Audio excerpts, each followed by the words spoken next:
दादी बड़ी चाह से अपनी भांजी ब्याह कर लाई थी। शाह बानो नाम था। बहुत खूबसूरत थी, मगर किस्मत की खराब निकली। चाचा जान से शादी तो हो गई, मगर उन्होंने बीवी को बीवी ना समझा। शाह बानो की कभी दिल से इज्जत की और ना प्यार से मुखातिब किया। वो उन्हें बस एक अदनी नौकरानी का दर्जा देते थे। नहीं मालूम शाह बानो में ऐसा कौन सा ऐप था जो चचा को ना भाए।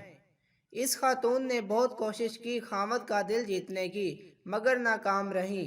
सभी उनके दुख को समझते थे और हमदर्दी करते, खास तौर पर मेरी वालदा शाहबानो का खास ख्याल करती थी, क्योंकि चची का कोई भाई नहीं था और वालिद वफात पा चुके थे।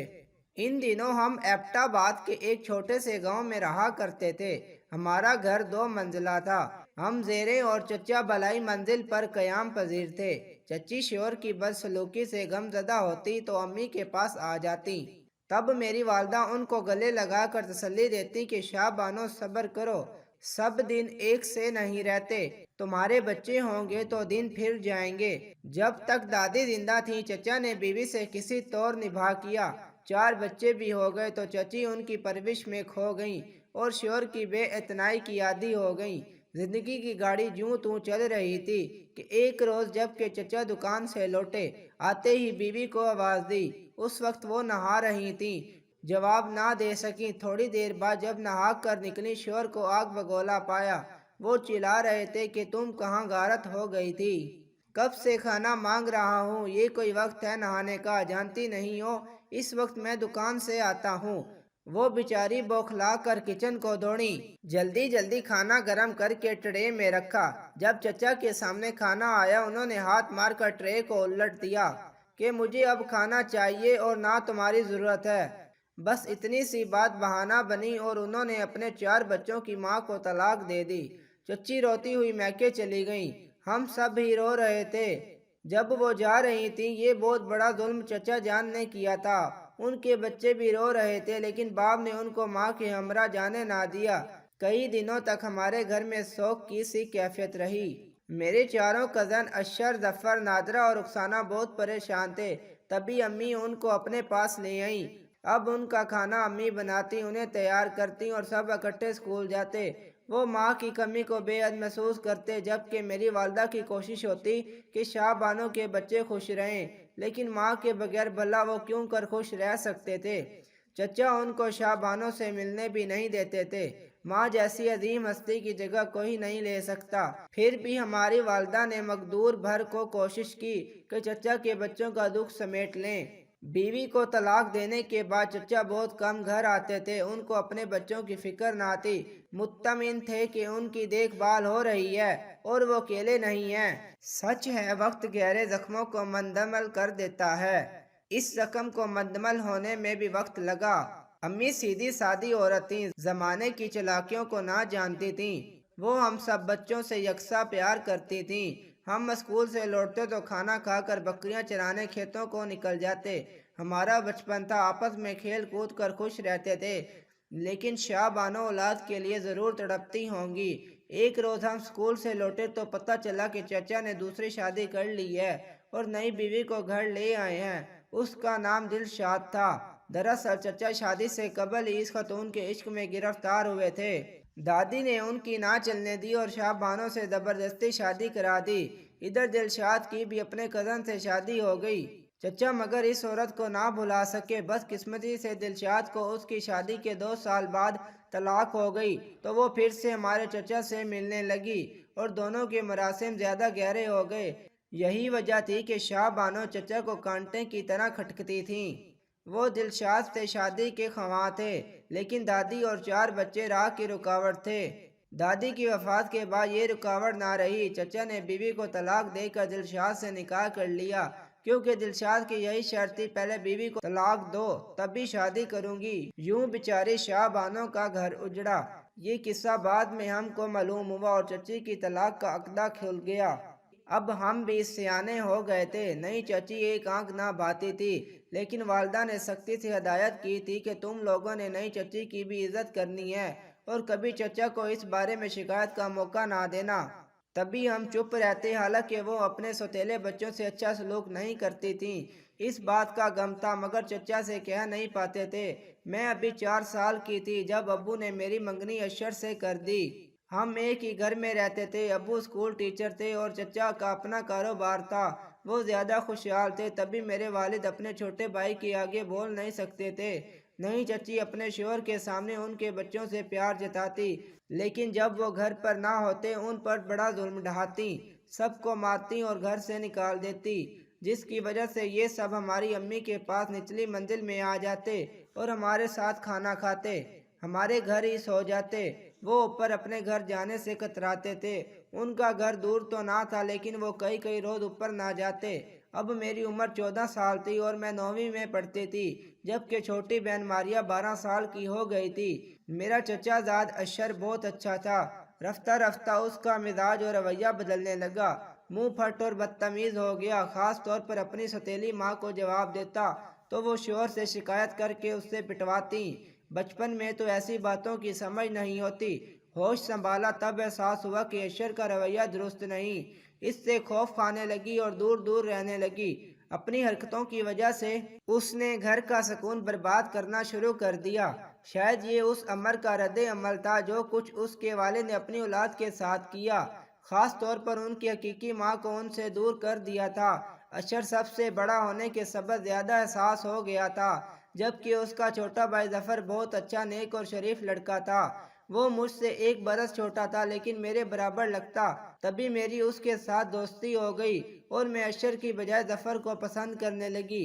ایک گھر میں رہتے ہوئے ہم پر کوئی روک ٹوک نہ تھی۔ ایک تو ہم اب بھی چھوٹے تھے، پھر میری والدہ کی محبت پانے سے ہم سب ایک ہی آنگن میں کھیلتے تھے۔ شام کو جب ہم بکریاں چرانے جاتے تو اشر ساتھ جانے سے انکار کر دیتا۔ سب بچے وہاں کھیل میں لگ جاتے لیکن میں اور ظفر پیار بھری باتیں کرتے تھے۔ یہ احساس ہی نہ تھا کہ میری نسبت اشر سے ہے، اس لحاظ سے ظفر میرا دیور بنے گا اور مجھے اس کے ساتھ پیار کا رشتہ نہیں جوڑنا چاہیے۔ بچپن نادان اور لڑکپن لاپرواہ ہوتا ہے۔ اشر کی کچھ برے لڑکوں سے دوستی ہو گئی، وہ پڑھائی سے بھاگنے لگا اور زیادہ وقت باہر گزارنے لگا۔ اس پر چچا آئے دن اس کی پٹائی کرتے تھے۔ اس نے میٹرک کا امتحان دیا اور فیل ہو گیا۔ امی ابو کو بہت دکھ ہوا کیونکہ وہ تو اسے داماد بنانے کا ارادہ کر چکے تھے۔ ان کا خیال تھا کہ میری شادی اشر سے تو ماریا کی ظفر سے کر دیں گے، اس طرح گھر کی لڑکیاں گھر میں رہیں گی۔ والدین جو سوچتے ہیں بچوں کو اس سے غرض نہیں ہوتی، وہ تو اپنے جذبات کے طالب ہوتے ہیں۔ میں اور ظفر دل ہی دل میں ایک دوسرے سے پیار کرنے لگے، یہ خیال کیے بنا کہ ہمارے پیار کا انجام کیا ہوگا۔ اب میں روز ماریا کو رخسانہ اور اپنے بھائی ناصر کے ساتھ بکریاں چرانے بھیج دیتی اور کہتی کہ مجھے اور ظفر کو اسکول کا کام کرنا ہے۔ ہم ایک ہی کلاس میں پڑھتے تھے، تبھی امی ہم کو کچھ نہ کہتی، یہ سوچ کر انہوں نے امتحان کے اکٹھے تیاری کرنی ہوگی۔ امی ان کو بکریاں چرانے بھیج دیتی، کہتی خیال رکھنا کسی کی فصل میں نہ چلی جائیں اور ان کو پڑھائی کرنے دو۔ میں ظفر سے کہتی کاش میری منگنی تم سے ہوئی ہوتی، اب اشر سے کیسے منگنی ختم ہوگی اور ہماری شادی کیسے ہوگی؟ تم فکر نہ کرو، میں ذرا بڑا ہو جاؤں تو خود تمہاری امی سے بات کر لوں گا، ان کو کہہ دوں گا کہ وہ میری شادی تم سے کر دیں اور ماریا کی اشر سے کر دیں، کیونکہ ہم ایک دوسرے کو پسند کرتے ہیں۔ ماریا کی شادی اگر اشر سے ہو جائے گی اور میری تم سے تو کیا فرق پڑے گا؟ فی الحال اس بات کو ظاہر نہیں ہونا چاہیے کیونکہ ہم ابھی پڑھ رہے ہیں۔ تعلیم مکمل کر لیں گے تو کچھ بات کر سکیں گے، ورنہ تو گھر میں الجھنیں جنم لیں گی۔ ہم نے میٹرک کا امتحان دیا اور دونوں پاس ہو گئے۔ اشر نے پڑھائی چھوڑ دی تھی، چچا اسے اپنے ساتھ دکان پر لے جاتے تاکہ قابو میں رہے، مگر وہ دل ہی دل میں باپ سے نفرت کرنے لگا تھا۔ جب موقع ملتا والد سے جھوٹ بول کر دکان سے نکل آتا اور آوارہ دوستوں سے جا ملتا۔ اس نے دکان سے پیسے بھی چرانے شروع کر دیے تھے۔ ایک روز چچا کو پتہ چلا کہ وہ اپنی ماں سے چوری چھپے ملتا ہے اور رقم چرا کر وہ پیسے شاہ بانو کو دے آتا ہے، حالانکہ یہ صحیح نہ تھا۔ وہ ماں سے ضرور ملتا تھا لیکن رقم شاہ بانو کو نہیں دیتا تھا بلکہ اپنے دوستوں پر خرچ کرتا تھا۔ چچا اشر کی طرف سے پریشان تھے کہ اس کا کیا بنے گا، دکان سے بھی ہٹا لیا کہ روز چوریاں کرے گا تو کاروبار کو ہی ڈبو دے گا۔ اشر کو پیسے چرانے کا چسکا پڑ گیا تھا۔ اس نے اپنے چند بدمعاش قسم کے دوستوں کو ساتھ ملا لیا اور اپنے والد ہی کی دکان میں نقب لگائی۔ چچا کے وہم و گمان میں نہ تھا کہ خود ان کا اپنا فرزند ان کی دکان میں چوری کرا سکتا ہے۔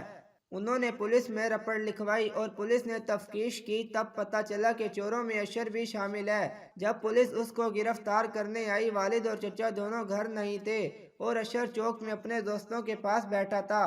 पुलिस अशर को गिरफ्तार करके ले गई। अब्बू और चचा दौड़े थाने गए। बहरहाल चचा ने बेटे को छुड़वा लिया, उसे जेल ना होने दी। और चाहिए तो ये था कि अशर शर्मिंदा होता और ज्यादा उसका हौसला बढ़ गया। वो अपने गिरोह के साथ गांव में छोटी मोटी चोरी चकारी करने लगा। चचा ने अब्बू से कहा कि उसकी शादी कर देते हैं, ये शादी के बाद सुधर जाएगा।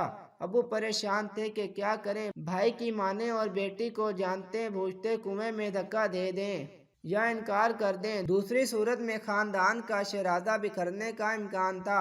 अगर मेरी अशर से शादी ना करते तो मारिया की भी जफर से ना होती और नादरा और रुखसाना की शादियां भी मेरे भाइयों से नहीं हो सकती थीं। गोया एक मेरी कुर्बानी देखकर वालिद अपने खानदान को टूटने और बिखरने से बचा सकते थे। उन्होंने वालदा से मशवरा किया। अम्मी ने कहा कि अशर फितरत का बुरा नहीं है, हालात ने उसको ज़हनी इंतशार में मुतबला कर दिया है। अगर वो सगी माँ के पास चला जाए तो मुझे उम्मीद है सही हो जाएगा। वालिदा के कहने पर अब्बू मेरी शादी अशर से करने पर आमादा हो गए। जब मुझे और जफर को इस बात का इल्म हुआ, हम दोनों बहुत परेशान हुए। मैं तो उसे सच्चे दिल से चाहने लगी थी, अशर से नफरत करती। मैंने जफर से कहा कि मुझे तुमसे ज़रूरी बात करनी है। मैं चाहती थी कि किसी तरह अब्बू को इस इकदाम से रोकें। जफर ने कहा, जो कहना चाहती हो कहो, घर में नहीं, बकरियां ले जाने के बहाने खेत में चलते हैं, वहाँ बात करेंगे। मैं और जफर बकरियां चराने के बहाने खेत में चले गए और एक पत्थर पर बैठकर बातें करने लगे। जब हम बातें कर रहे थे, हमको खबर ना थी कि हमारी बातें कोई शख्स सुन रहा है। वो अशर का दोस्त था। उस लड़के ने जाकर अशर को बताया, तुम्हारी मंगेतर तुम्हारे छोटे भाई के साथ नदी किनारे बैठे प्यार की पेंगे बढ़ा रही हैं और तुम कहते हो कि तुम्हारी आजकल में उसके साथ शादी होने वाली है। मैंने उनकी प्यार भरी बातें अभी अभी कानों से सुनी हैं। यकीन नहीं है तो ना नहीं है। इस बात का सुनना था कि जज्बाती अशर आपे से बाहर हो गया। उसने दोस्त से छुरा लिया और दौड़ता हुआ खेत में उस जगह आ गया जहां हम दोनों बैठे अपने मुस्तकबिल के बारे में रो धो रहे थे। उसने आओ देखा ना ताओ छुरे से जफर पर हमला कर दिया। इस खौफनाक मंजर की ताब ना लाकर मैं तोवो को से भाग खड़ी हुई और बकरियों के बाड़े में जा छुपी। आधे घंटे तक वहां ही छुपी रही। खौफ से मेरा लहू खुश्क था और मुझे हिलने जुलने की सख्त ना रही थी। कुछ देर बाद जब पुलिस की गाड़ियों की आवाज़ सुनी और लोगों का शोर कानों में पड़ा तो मुझे होश आया। लोग कह रहे थे कि अफसोस भाई ने भाई को मार दिया और पुलिस अशर को पकड़ कर ले गई। हिम्मत करके किसी तरह मैं घर में घुसी, लेकिन वहां तो किराम मचा था और किसी को ध्यान ना था कौन कहाँ है। घर वालों को कुछ पता ना था कि मैं कहाँ थी और कब घर आई हूँ, और ये कि अशर ने क्यों जफर पर छुरे से हमला किया। ये बात अशर ने भी किसी को ना बताई कि उसने किस वजह से अपने भाई पर हमला किया। उसने पुलिस को ये बयान दिया कि जब मैंने वालिद की दुकान में चोरी करवाई थी तो जफर ने मेरे वालिद को मेरे दोस्तों के नाम बताए थे, जिसकी वजह से हम पकड़े गए थे। मुझे अपने भाई से उस बात की रंजिश थी। मैंने भी खौफ से नहीं बताया कि जब अशर ने जफर पर हमला किया था मैं वहां मौजूद थी और अपनी आंखों से उसने जफर पर वार करते देखा था। मुझे तो जिंदगी के साथ साथ अपनी इज्जत भी मतलूब थी। राज तो राज ही रहा। मेरे दिल पर ऐसा घाव पड़ा जो आज तक हरा है। जफर जिससे मैं प्यार करती थी कत्ल होकर मन्नो मट्टी तले जा सोया। अशर को जेल हो गई। इस वाक़ये के 4 साल बाद मेरी शादी मेरे खालाजाद और मारिया की शादी अब्बू के एक कज़न के बेटे से हो गई। वालिद ने रुखसाना और नादरा का भी रिश्ता ना लिया क्योंकि वो दोनों जफर के कत्ल के बाद अपनी हकीकी वालदा की तहवील में चली गई थीं। वालिद ने कुछ रकम चचा से लेकर बस्ती में एक छोटा सा घर खरीद लिया और चचा से अलहदा रहने लगे। हमारे घर में अब चचा उनकी चहेती बीवी दिलशाद रहते हैं कि जिस औरत के कारण मेरे चचा के बच्चे दर बदर हो गए और हम भी अपने आबाई घर को छोड़ने पर मजबूर हो गए। वो हमारी जन्नत की मालिक हैं। सच है कि इश्क का जादू सर चढ़कर बोलता है, जैसा कि हमारे चचा के इश्क के बाइस हुआ। उनका इश्क बेशक उनके लिए बाइस राहत होगा, बाकी सब के लिए तो बाइस इबरत ही साबित हुआ। ऐसी मजीद वीडियोस देखने के लिए मेरे चैनल को लाइक करें, शेयर करें और सब्सक्राइब करें। अस्सलामु अलैकुम।